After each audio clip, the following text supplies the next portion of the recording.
When people hear the word mining, they imagine computers digging coins out of the internet. But Bitcoin mining isn't about that at all. It's all about verifying transactions, securing the network, and earning rewards for doing the work.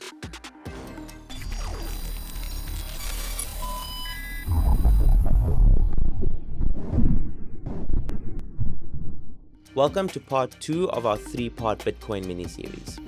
In part 1, we looked at what Bitcoin is. In this video, we're going to focus on how Bitcoin mining actually works. Before we continue, if you are South African and want to get into crypto, Binance South Africa makes it super easy. I'll leave a link for you in the description below.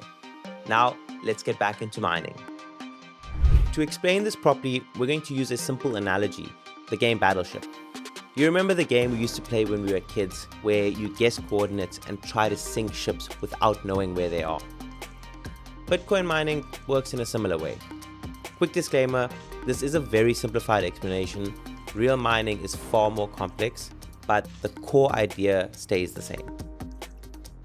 All around the world, people are constantly sending Bitcoin to one another. Every time someone sends Bitcoin, that transaction gets broadcast to the network.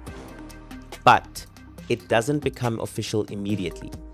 First, the network checks that the sender owns the Bitcoin, that it hasn't already been spent, and that the transaction follows all the rules. Only valid transactions move forward into a waiting area that miners can see. Imagine that all the valid transactions from a roughly 10-minute window are packed into a treasure chest.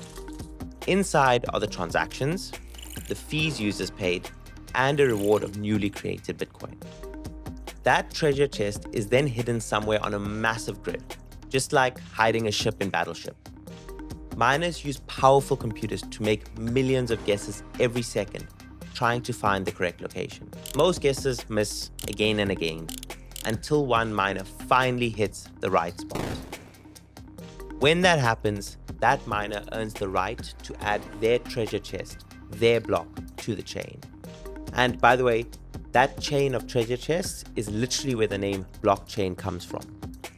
Blocks linked together, one after another, forming a chain, all the way back to the very first one. Everyone else on the network checks the work, and if even one transaction is invalid, the block gets rejected.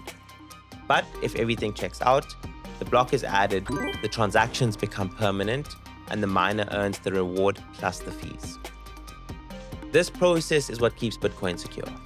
To cheat the system, someone would need more computing power than the rest of the network combined, which is extremely expensive and difficult. Mining isn't about creating Bitcoin out of thin air. It's about proving work, protecting the network, and introducing new Bitcoin into circulation without a central authority. If this video did help you guys understand Bitcoin a little better, hit the subscribe button and drop a comment below to let us know what topic you want us to cover next. We'll see you in the next one.